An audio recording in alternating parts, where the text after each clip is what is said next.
Tell us a bit about that. Until Nigel Farage politically assassinated me along with Lee Anderson and Mohammed Ziauddin Yusuf, or Ziauddin Yusuf, but basically just over a year ago now. And since then, it's sort of dried up. And I think really Restore Britain, growing as it has, it's quite extraordinary that a media that sets itself up as effectively independent and impartial, particularly the BBC, which, as you know, is a state monopoly. They've gradually sort of reduced the amount that they consult or ask me on, which I find extraordinary, because we are probably the fastest growing political party now in history, and our membership continues to grow every day. I think people can see the gravity of the situation, and I'm concluding, as a result of their sort of apparent fear of us, that we are the people and they are the establishment who is effectively trying to retain power, even though they have run the country into the ground over the last 30 or 40 years. So I think they've made bad decisions. I think they have not put their own people at the top of the agenda. And we now, I think all of us can see quite how badly it's gone wrong. And look, I mean, we're a different party. I don't plead for people's votes. I say we are here. If you agree that Britain needs to be restored, then vote for us. But we are not like politicians who are craving power. We are an option which people can vote for if they agree with us that things need radical change. And if we attain power, there will be radical change. And the change basically will be that we will put the British people at the top of the agenda, and we will protect their interests in every possible way we can. Great. I mean, amazing. For anyone who might not know, just most people that are watching this will probably know all about it.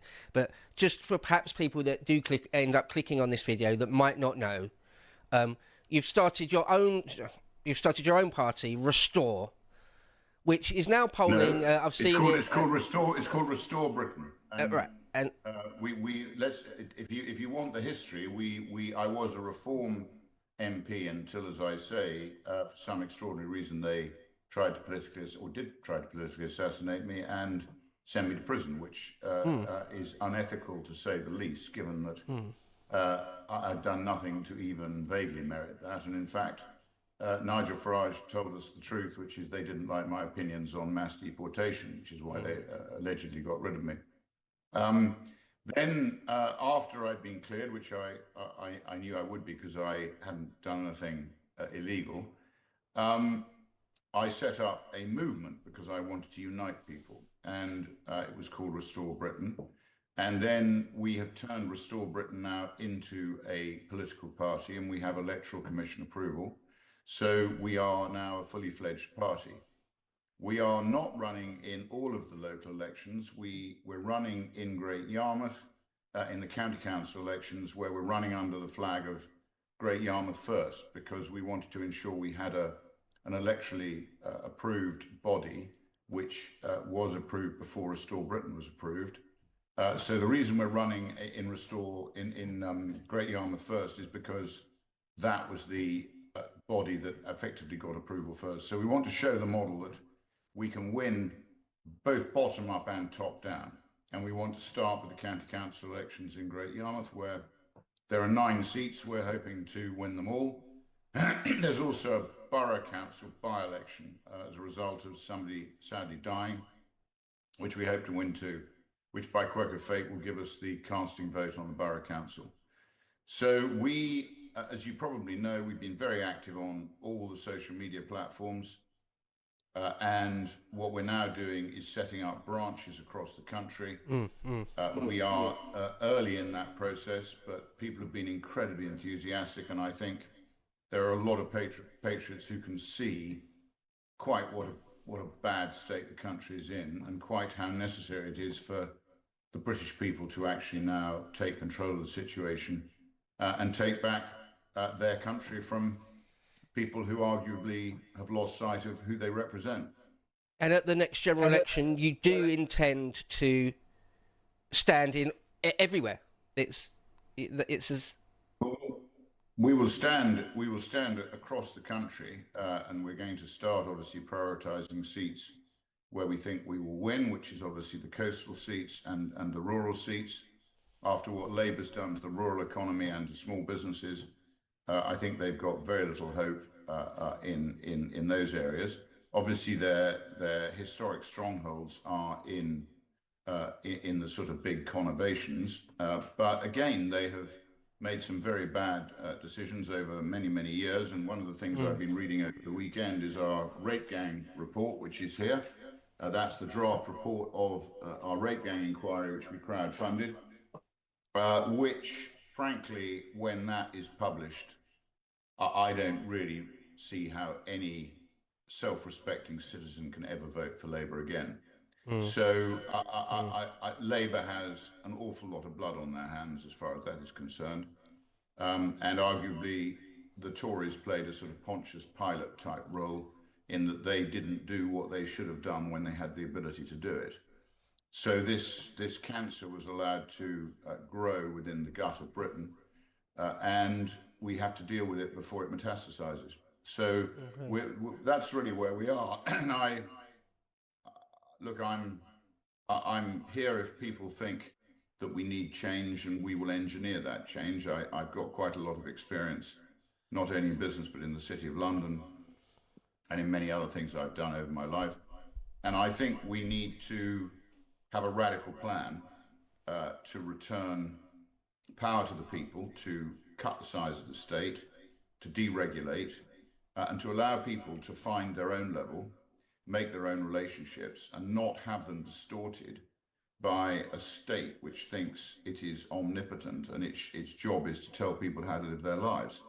And we only have to look at what happened during COVID to see that they're capable of making extremely bad decisions that are not in the interests of anybody in this country. Yeah, I mean, already polling at something like 8%, some polls will have it. I feel like it's some sort of, maybe perfect storm is a bit hyperbolic, but the Labour are historically unpopular. Tories already massively a shadow of what they once were. Reform even not polling massively higher, between 20 and 30, bit, and that's being generous.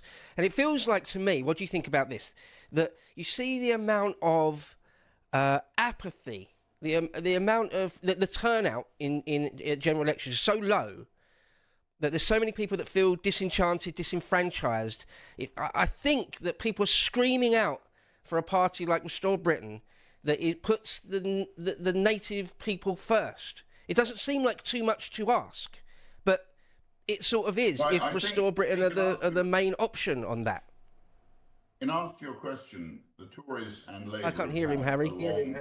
They've had a long play. They've had a long play with the toy set, and they haven't done very well. Reform, I think, is the establishment challenger, and as you say, they are now coming down in the polls. My issue with Reform is they don't have a plan, and they didn't have a plan. Nigel, by his own admission, says he doesn't do detail, and as we can see, that shows through in the way in which the party is structured. The Lib Dems, I mean, I can't really take them seriously. Ed Davey plays his stunts and messes around, but he's a bit laughable. Fast.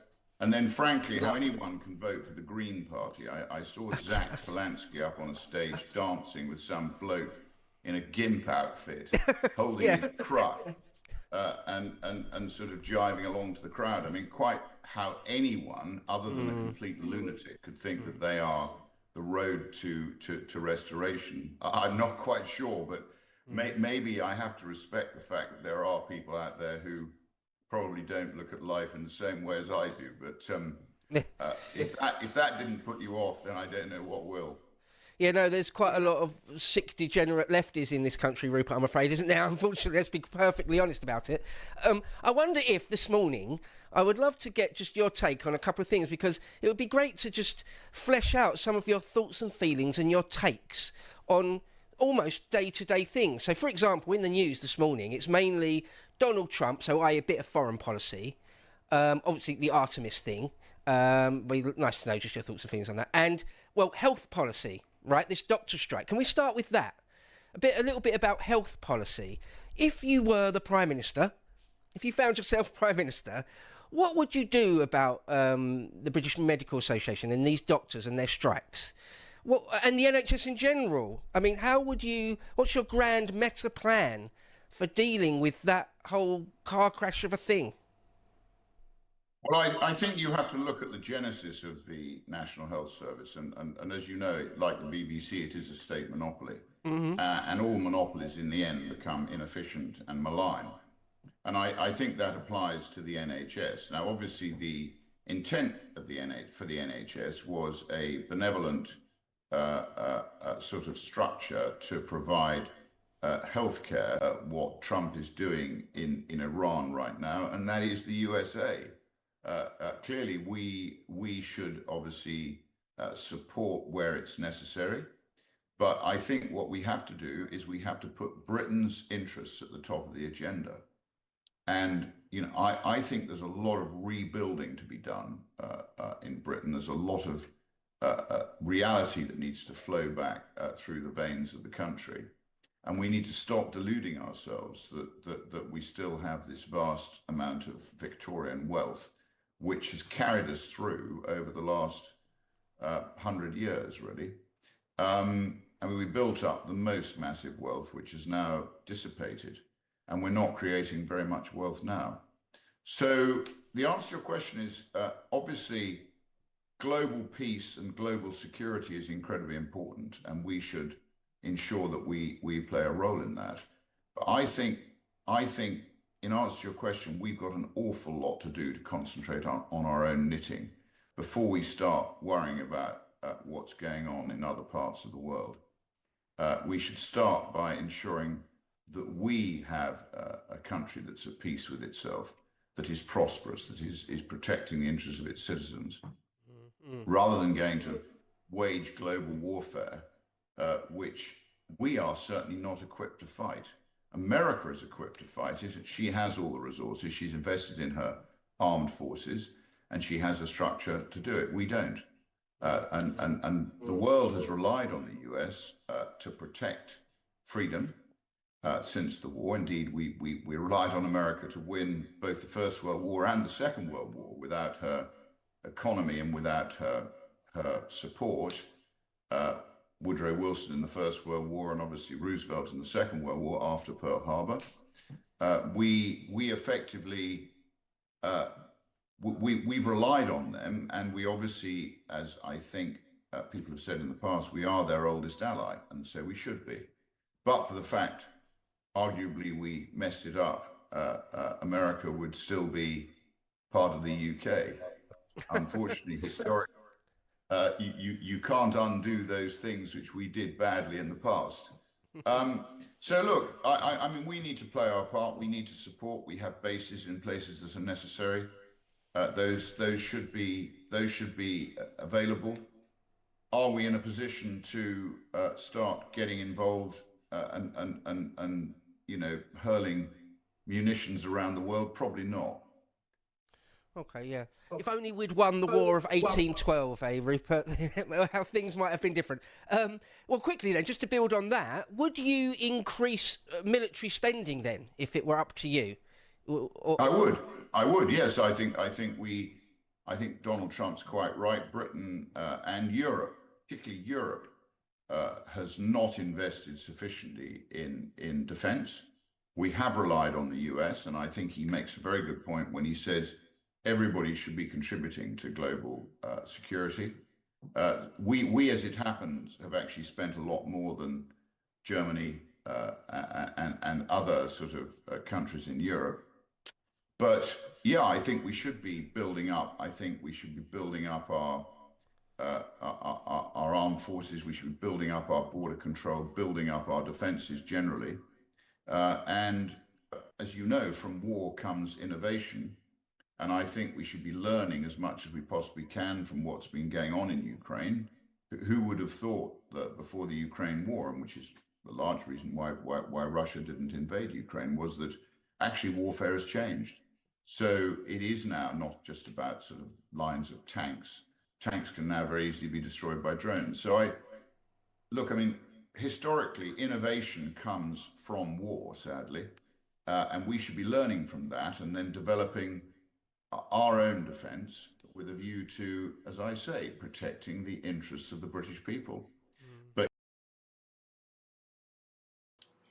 okay, I'm going to stop it there, guys. I'm going to trim out some of the earlier stuff and edit it into this video properly and then get it out straight, and then you can go straight over to Breakfast and Bow and watch the entire show full. Okay, so back to the bunker.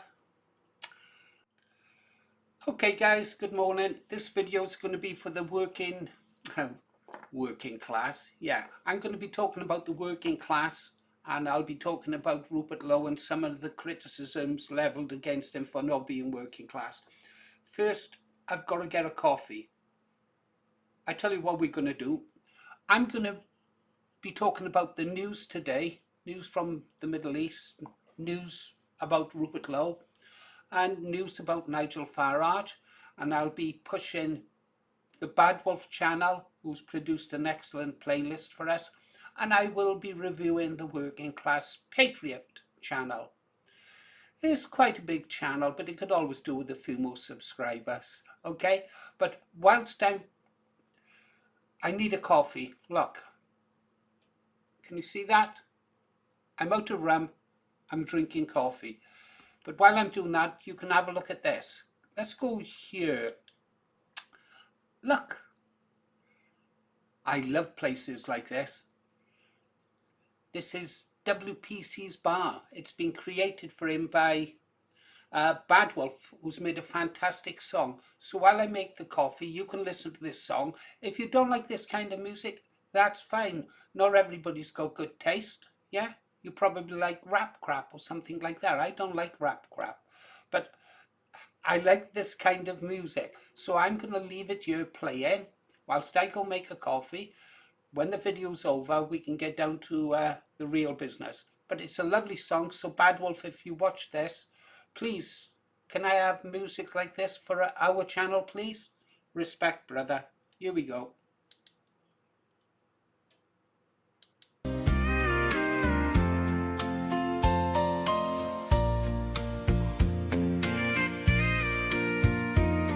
The dust settles down on the highway, and the neon starts fading to blue.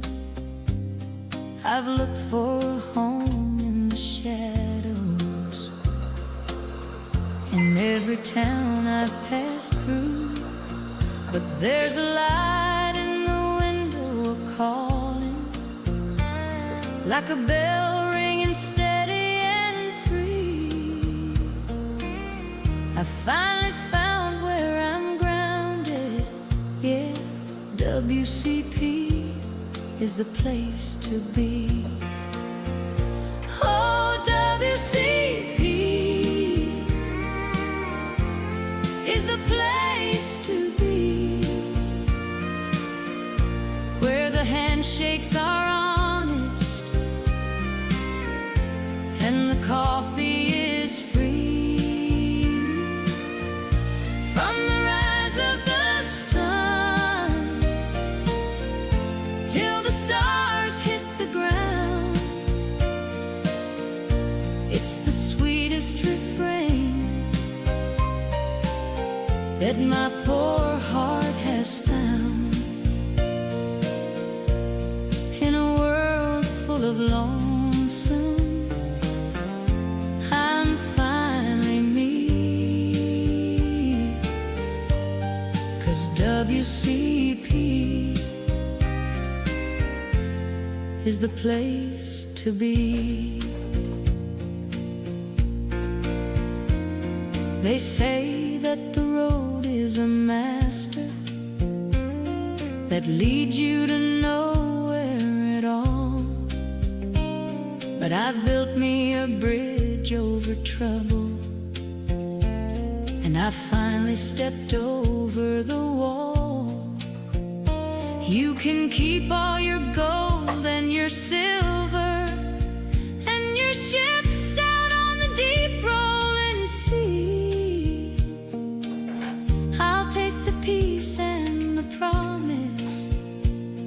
of the folks down at WCP. Oh, WCP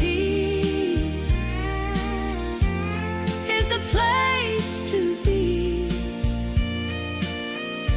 where the handshakes are honest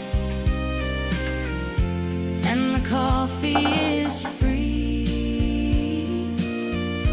From the rise of the sun till the stars hit the ground, it's the sweetest refrain that my poor heart has found. In a world full of lonesome, I'm finally me, 'cause WCP is the place to be. You know, sometimes you wander so far, you forget what it's like to belong. But then you walk through those doors and you realize you're home.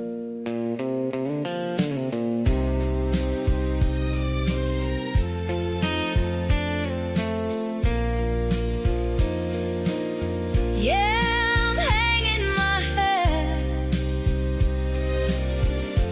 where the spirit is free. WCP, that's the place for me. Well, I thought that was absolutely beautiful, guys. I really did. WCP, Working Class Patriot. He's 164,000 subscribers, something like that. Good content. What I like about WCP, puts out 2 different types of live shows. He has a night where he just sort of plays music. I doubt if he gets copyright warnings and bans. And I've got to go and do that course, haven't I? That online bad boy course for that marathon stream the other day. Yeah. I walked into a minefield there, didn't I? But we're talking about WCP. So he's got his music live stream, which is really good. I like to go in there and just sit there and be quiet, listen to the music that he puts on. Sometimes I like it, sometimes I don't. I suppose it's the same with the live streams we do. You never know what you get in. And but mostly I like the music. And other times they're in there just chatting. And it's just nice to sit and chat sometimes with like-minded people. Yeah, don't have time to do it. Sometimes if you're a content creator, and I guess I'm one of those now, and you call into some live sites and people greet you and say hello, that's nice, and then you get asked up to the mic, and sometimes you really just don't feel like it. You just want to be there and listen to your comrades talking, you know, like, oh, just, you don't have to give your opinion on anything unless you want to. You just sit and listen to other people talk. It was great last night over on our live stream on our channel, when Freedom Dad called in, and he's been having a rough time over there, hasn't he? And he was on his way to Glasgow and he called in to our channel, which is great because it was Freedom Dad who gave us our first break. When this channel started, just a handful of subscribers before there were any green arrows. And he didn't feel like talking, he just wanted to drop in and listen to what we were saying, and that's the way it should be. Right, so what else does WCP do? Let's pause this. This will be all over the place, but I thought that was a beautiful tune. And Badwolf is doing a playlist for us to mix up the kind of music that we play on our live stream. And we will be playing lots of music. But I also realised that I can't get away with just, because I like sitting down and just listening to music. Some people obviously like to talk about politics because that's what we're supposed to be about. So I'll be more careful in the future to mix the content out and not just run it into a playlist of music playing. Anyhow, let's get back to the bunker first. Oh, these girls just don't know when to stop. They don't seem to realize, they still don't realize that I'm an old man. And apart from everything else, I'm a married man, right? I don't do it. I mean, when the neighbors come around and said, Paul, been friends a long time, how would you like to join our wife swapping club? Well, yeah, his wife is pretty nice. And I had a look at mine, I was there, and yeah, I thought, well, yeah, perhaps if I was younger, but not so much now. So, and I said, well, can she cook? And apparently she's not a good cook, so I think I'll keep the wife I've got. But these girls seem to forget stuff like that. Perhaps I should get some hunky men in for them. But they seem to be okay for the moment. Anyhow, let's get over to Working Class Patriot site. Okay, we're on Working Class Patriot's page. He's got a nice logo. What kind of stuff is he talking about? Let me get that out of the way.